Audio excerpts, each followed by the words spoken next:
Hi welcome back. അപ്പം ഇന്നത്തെ വീഡിയോയിൽ നമുക്ക് കാറ്റ്ലിയാസ് ആണ് കേട്ടോ നമുക്ക് സെയിലായിട്ടുള്ളത്.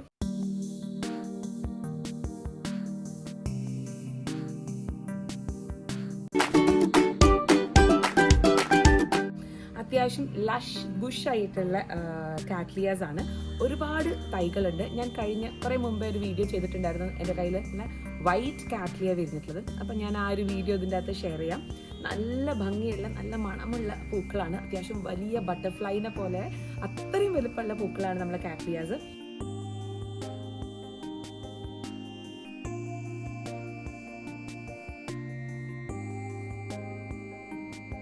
ഒരുപാട് കളേഴ്സ് ഉണ്ട്. അപ്പോൾ വേണ്ടവർ വേഗം തന്നെ ബുക്ക് ചെയ്തോളൂ. റീസണബിൾ ആയിട്ടുള്ളൊരു റേറ്റിലാണ് നമ്മൾ കാറ്റ്ലിയാസ് കൊടുക്കുന്നത് കേട്ടോ. അപ്പം ആകെ 1 or 2 പീസസേ ഉണ്ടാവുള്ളൂ ഒരു കളർ തന്നെ. അപ്പോൾ കളേഴ്സൊക്കെ ഞാൻ നിങ്ങൾ DM ചെയ്ത് കഴിഞ്ഞാൽ പറയാം.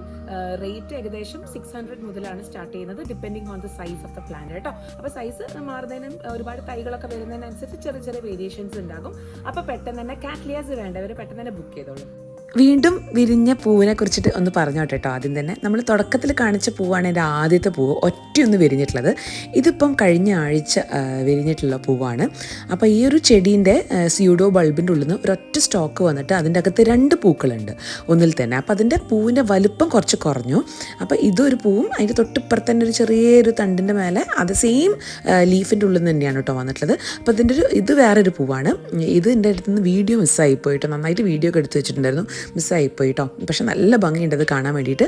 അപ്പം നിങ്ങൾക്ക് ഇതിൻ്റെ ഒരു പ്രത്യേകത എന്ന് പറഞ്ഞാൽ ഇതിൻ്റെ ലീഫ് കണ്ടോ, ഓരോരോ ലീഫിൻ്റെ ഉള്ളിൽ നിന്നും സ്റ്റോക്ക് വരാൻ ചാൻസ് ഉണ്ട്. അതിലാണ് നമുക്ക് പൂക്കൾ വിരിയുക. അപ്പോൾ നിങ്ങൾക്ക് സെയിലിനായിട്ടുള്ള ചെടികളാണ് കേട്ടോ അത്. നല്ല ഹെൽത്തി ആയിട്ടുള്ള അത്യാവശ്യം മെച്യൂർ ആയിട്ടുള്ള ഫ്ലവർ ചെയ്യാൻ പാകമായിട്ടുള്ള ചെടിയാണ്. അപ്പം ചില ചെടികൾ കൊല്ലത്തിൽ 1-2 പ്രാവശ്യമൊക്കെ ഫ്ലവർ ചെയ്യുള്ളൂ. പക്ഷേ ഉള്ള ഫ്ലവർ നല്ല ഭംഗിയുള്ള ബ്യൂട്ടിഫുൾ ആയിട്ടുള്ള പൂക്കളായിരിക്കും. നമ്മൾ നേരത്തെ കണ്ടല്ലോ വൈറ്റും പിന്നെ വേറൊരു പിങ്ക് ഷെയ്ഡും, അതിൻ്റെ അകത്തൊരു ഡബിൾ ഷെയ്ഡ് ആയിട്ടുള്ള കളറാണ് എൻ്റെ കയ്യിൽ വിരിഞ്ഞിട്ടുള്ളത് കേട്ടോ. പിന്നെ ഉള്ളത് കുറേ എണ്ണം ചെടികൾ നമ്മൾ സെല്ല് ചെയ്ത് കഴിഞ്ഞു.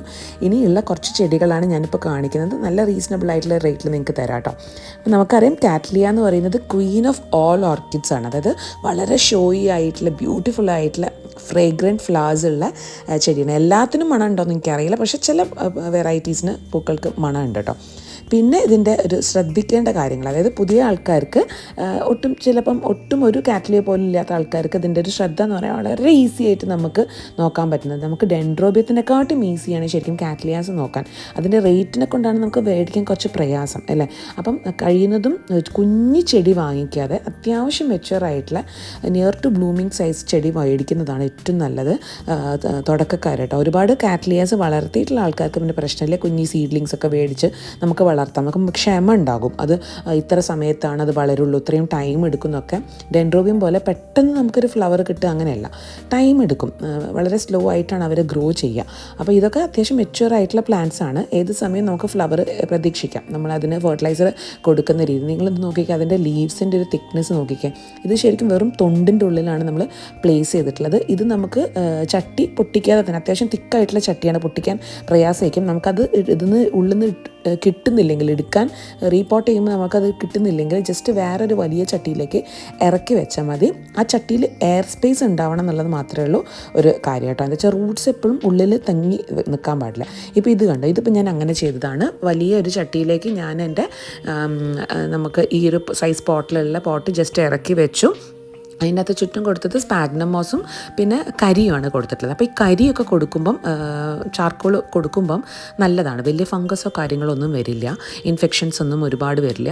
ഓട്ടും കഷ്ണങ്ങളും ഒക്കെ കൂടെ ഫില്ല് ചെയ്ത് കഴിഞ്ഞാൽ വലിയ ഇൻഫെക്ഷൻസ് വരില്ല. നേരെ മറിച്ച് നമ്മൾ തൊണ്ടിൻ്റെ പീസുകളാണ് ഒരുപാട് നിറച്ച് വെക്കുന്നത് വെച്ചാൽ വേഗം ഇൻഫെക്ഷൻ വരും. അല്ലെങ്കിൽ നമ്മൾ മഴയത്തോ അങ്ങനെയൊന്നും ഒരുപാട് വെള്ളം തങ്ങി നിൽക്കുന്ന രീതിയിൽ നമ്മൾ ഇതാക്കരുത്. അല്ലെങ്കിൽ അതിനനുസരിച്ചിട്ടുള്ള മെയിൻ്റനൻസ് നമ്മൾ കൊടുക്കണം കേട്ടോ. ഫംഗിസൈഡും കാര്യങ്ങളൊക്കെ കൊടുത്തിട്ട് വേണം അതിനെ മെയിൻറ്റെയിൻ ചെയ്യാൻ വേണ്ടിയിട്ട്. പിന്നെ ഫെർട്ടിലൈസേഷൻ്റെ കാര്യം എന്ന് പറയുകയാണെങ്കിൽ നമുക്ക് NPK കൊടുക്കാം. പിന്നെ നമുക്ക് പലതരം ഓർഗാനിക് ആയിട്ടുള്ള DAP കൊടുക്കാം, ഓർഗാനിക് ആയിട്ടുള്ളതും കൊടുക്കാം. അതൊന്നും കുഴപ്പമില്ല. പക്ഷേ വീക്ക്ലി നമ്മൾ കൊടുക്കാൻ ശ്രദ്ധിക്കണം. എന്നാലേ അതിന് വേണ്ട വിധത്തിലുള്ള വളർച്ചയും ഫ്ലവറിങ് ഒക്കെ കിട്ടുള്ളൂ. അപ്പോൾ ഇതിൻ്റെ തിക്നെസ് ആണ് കേട്ടോ ഞാൻ കാണിക്കുന്നത്. ആ ലീഫിൻ്റെ തിക്നെസ് നോക്കിക്കാൻ. ഈ ലീഫിൻ്റെ ആ ഒരു ഇതുണ്ടല്ലോ, കൂമ്പിൻ്റെ ഉള്ളിൽ നിന്നാണ് ഈ ഒരു സ്റ്റോക്ക് വരുന്നത് കേട്ടോ. ഇതിലൊറ്റ പൂവേ ഉള്ളൂ. പക്ഷേ ആ ഒരൊറ്റ പൂവ് അത്രയും ബിഗ് ആയിട്ടുള്ള വലിയ ബട്ടർഫ്ലൈ പോലത്തെ ഒരു പൂവാണ്. ഇത്തവണ കഴിഞ്ഞ ആഴ്ച എനിക്ക് വിരിഞ്ഞിട്ടുള്ള പൂവ് ഒന്നിൽ തന്നെ 2 ഉണ്ട് കേട്ടോ. അത് ഞാൻ നേരത്തെ കാണിച്ചില്ല നിങ്ങൾക്ക്. പിന്നെ ഇതിൻ്റെ ലൈറ്റിങ്ങിൻ്റെ കാര്യം എന്ന് പറയുകയാണെങ്കിൽ നല്ല ബ്രൈറ്റ് ലൈറ്റ് കിട്ടുന്ന ഏരിയയിൽ വേണം വെക്കാൻ വേണ്ടിയിട്ട്. ട്രാൻസ്പെറൻ്റ് ആയിട്ടുള്ള ഡയറക്റ്റ് ഒരിക്കലും വെക്കരുത്. എന്താ വെച്ചാൽ പെട്ടെന്ന് തന്നെ ചെടി കേടായി പോകും. ഇലകൾക്കൊക്കെ മഞ്ഞ കളറും കരിച്ചിലൊക്കെ വന്നു തുടങ്ങും. പിന്നെ വേറൊരു കാര്യം എനിക്ക് പറയാനുള്ളത്, ഞാൻ എൻ്റെ കുറച്ച് ചെടികൾ ഞാൻ കുറച്ച് എണ്ണം മാറ്റി വെച്ചിട്ടുണ്ടായിരുന്നു കേട്ടോ, കുറേ കളക്ഷൻസ്. അപ്പോൾ ആ കളേഴ്സ് വേറെ മാറ്റി വെച്ചിട്ടുണ്ടായിരുന്നു. അതിൻ്റെ തൊട്ട് മേലെ ഒരു ബേർഡ് നെസ്റ്റിൻ്റെ ഒരു ചെടി ഉണ്ടായിരുന്നു, ബേർഡ് നെസ്റ്റിൻ്റെ. അപ്പോൾ അതിൻ്റെ ഉള്ളിൽ നിന്ന് മഴയായിരുന്നു. അപ്പോൾ ഗ്രീൻ നെറ്റിൻ്റെ ഉള്ളിലായിരുന്നു ചെടികൾ. കുഴപ്പമില്ല, അവിടെ നന്നായിട്ട് എക്സിസ്റ്റ് ചെയ്ത് പോകുന്നുണ്ട്. അതിൻ്റെ തൊട്ട് മേലെ നിന്ന് മഴ പെയ്തിട്ട് അതിൻ്റെ ഈ ഇലേൻ്റെ മേലെ നിന്ന് ഉറ്റി ഇതിൻ്റെ സ്യൂഡോ ബൾബ് മുഴുവൻ കേടായിട്ടുണ്ടായിരുന്നു. ആദ്യമായിട്ടാണ് ഒരു ചെടി എനിക്ക് കുറച്ച് കേടായിട്ട് ഇതായത്. അപ്പോൾ അതിനെ ഞാൻ മാറ്റി. അപ്പോൾ അത് മാത്രമേ ഒരു കെയറിങ് ആയിട്ടുള്ളൂ. ഇതിൻ്റെ മേലെ സ്റ്റാൻഡിൻ്റെ തൊട്ട് മേലെയൊന്നും ആയിട്ട് നിങ്ങൾ വെക്കരുത്. ഒരു ഏതെങ്കിലും മരത്തിൻ്റെ അടിയിലോ ഒന്നായിട്ട് വെക്കരുത്. എന്ന് വെച്ചാൽ അതിൻ്റെ മേലെ നിന്ന് ഉറ്റി വീഴുന്ന വെള്ളം ഇതിൻ്റെ മേലെ തട്ടിക്കഴിഞ്ഞാൽ ഒരുപാട് ദിവസം റിപ്പീറ്റഡ് ആയിട്ട് അങ്ങനെ വന്നു കഴിഞ്ഞാൽ പെട്ടെന്ന് തന്നെ കേടായി പോകും കേട്ടോ. അപ്പോൾ അത് മാത്രം നിങ്ങളൊന്ന് ശ്രദ്ധിക്കുക. വേറെ ഒരു കെയറിങ്ങിൻ്റെ പ്രശ്നമില്ല. നമ്മളൊരു സെമി ട്രാൻസ്പെറൻ്റ് ആയിട്ടുള്ള ഒരു ഏരിയയിൽ വെച്ച് കഴിഞ്ഞാൽ വെളിച്ചം കിട്ടണം, ആവശ്യത്തിന് വെള്ളം കിട്ടണം. ഒരിക്കലും ഡ്രൈ ആയി പോകാൻ പാടില്ല. ഡ്രൈ ആയി കഴിഞ്ഞ് കഴിഞ്ഞാൽ നമുക്ക് ഈ വേണ്ട വിധത്തിലുള്ള ഗ്രോത്തോ ഫ്ലവറിങ്ങോ ഒന്നും കിട്ടില്ല. എപ്പോഴും ഒരു മോയ്സ്ചർ അതിൽ നിൽക്കണം. എന്നാൽ വെള്ളം കെട്ടിക്കിടക്കാനും പാടില്ല. അതിനനുസരിച്ചിട്ടുള്ള ഒരു പോട്ടിംഗ് മിക്സ് ആയിരിക്കണം നിങ്ങൾ തയ്യാറാക്കേണ്ടത്. വെറും കരിയിൽ വെക്കാം നിങ്ങൾക്ക്. ഞാൻ കുറച്ച് സ്പാഗ്നമോസ് ഒക്കെ ഇട്ട് വെച്ചിട്ടുണ്ട് ഈ വേനൽക്കാലത്ത് അതിനൊന്ന് രക്ഷിക്കാൻ വേണ്ടിയിട്ട്. എന്നാൽ മഴക്കാലത്ത് നോക്കുമ്പോൾ കണ്ടോ, അതിൻ്റെ തൊട്ടപ്പുറത്തെ ചെടിക്ക് ഒരു ബ്രൗൺ കളർ വന്നിട്ടുണ്ട്. വെച്ചാൽ ഈ ഒരു ഇതിൻ്റെ മേലെ ഒരു പോളി ഷീറ്റ് പോലത്തെ ഒരു ഇതാണ്, അതിന്ന് വെള്ളം ഇറ്റിയിട്ടാണ് അതങ്ങനെ വന്നിട്ടുള്ളത്. അപ്പം പ്രത്യേകം ശ്രദ്ധിക്കുക. അങ്ങനെ ഉറ്റി വീഴുന്ന സ്ഥലത്ത് നമ്മൾ ചെടി കൊണ്ട് വെച്ച് കഴിഞ്ഞാൽ അങ്ങനെ ഡാമേജ് വരാൻ ചാൻസ് ഉണ്ട് കേട്ടോ. അപ്പോൾ പ്രത്യേകം ശ്രദ്ധിക്കാം. പിന്നെ കഴിയുന്നതും രാവിലെ നനയ്ക്കാൻ നോക്കുക. അപ്പം മഴക്കാലത്ത് ആ ഒരു പ്രശ്നമില്ല. മഴ കഴിഞ്ഞിട്ട് അല്ലെങ്കിൽ നല്ല ഡ്രൈ ആയിട്ടുള്ളൊരു ക്ലൈമറ്റ് ആകുമ്പോൾ മാത്രം നനച്ചാൽ മതി. പൊതുവേ ആ ഒരു ഹ്യൂമിഡിറ്റി അതിൻ്റെ അകത്ത് കിട്ടും. ഏകദേശം 60 മുതൽ 80% വരെ ഹ്യൂമിഡിറ്റി ഉണ്ടാവണം ഉള്ളൂ ഒരു കാര്യം കേട്ടോ. അപ്പം ഡ്രൈ ആയി കഴിഞ്ഞാൽ ആ ഡ്രൈ ആയ ചെടീൻ്റെ മേലെ കൊണ്ട് ഫെർട്ടിലൈസ് ചെയ്യരുത് കേട്ടോ. അതിന് നനവ് കൊടുത്തതിൻ്റെ ശേഷം മാത്രം നമ്മൾ കുറച്ചൊരു മോയ്സ്ചർ അതിന് വേണം. അല്ലെങ്കിൽ അതിൻ്റെ റൂട്ട്സും കാര്യങ്ങളൊക്കെ ഡാമേജ് ആയിപ്പോവും. ഇതൊക്കെ വളരെ സിമ്പിളായിട്ടുള്ള കാര്യമാണ്, നമുക്ക് എല്ലാവർക്കും അറിയുന്ന കാര്യമാണ്. പക്ഷെ പലപ്പോഴും നമ്മൾ ശ്രദ്ധിക്കാതെ ചെയ്യുന്ന അബദ്ധങ്ങളാണ്. നമുക്ക് എത്ര ചെടികളുണ്ടെങ്കിലും ചിലപ്പം ഇപ്പം ഞാൻ നേരത്തെ കാണിച്ചില്ലേ, കുറച്ച് ചെടികൾ ഞാൻ ഓർക്കാതെ നമ്മൾ ആ ഒരു സ്റ്റാൻഡിൻ്റെ മേലെ വെച്ചത് കാരണമാണ് അത് നഷ്ടപ്പെട്ടത്. അപ്പോൾ നിങ്ങൾക്ക് ആവശ്യമുള്ള പ്ലാന്റ്സിൻ്റെ ഫോട്ടോ, അതായത് കാറ്റലോഗ് ഞാൻ ഈ കാണുന്ന നമ്പറിലേക്ക് നിങ്ങൾ വാട്സാപ്പ് ചെയ്ത് കഴിഞ്ഞാൽ നിങ്ങൾക്ക് ഞാനത് ഷെയർ ചെയ്യാം.